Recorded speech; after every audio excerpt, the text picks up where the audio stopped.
आज इवनिंग रे मु बनई चटपटा चाट आउ चाट तो आपण माने समस्त को निहाती पसंद थिबो।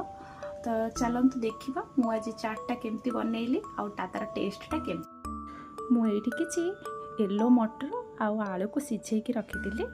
तापरे कौन कली काकुड़ी को चुन चुन करके काटिकी तापरे पकईदेली। तापरे किछि मिक्सचर देली। तापरे एठी पियाज को काटिकी दे पकईची। तापरे टिके चाट मसला पकईदेली। तापरे सेथिरे किछि धनिया पत्र आ कंचा लंका को काटिकी देली। काटिकी देला पर सेथिरे किछि मो टमाटो सॉस आउ ग्रीन चिली सॉस ताकू ऐड कर देली। देखो हो गला या परे ता देहरे मु टिके लेंबू चिपुड़ी देली। ताकू टिके खट्टा खट्टा लागिले ही चाटटा टेस्ट लागि थाए। तापरे किछि जीरा लंका गुंड आ लूण को पकई देली। या परे गोले की खाइलु।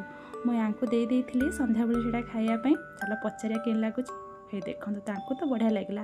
मु भी टेस्ट करथिली मते भी बढ़िया।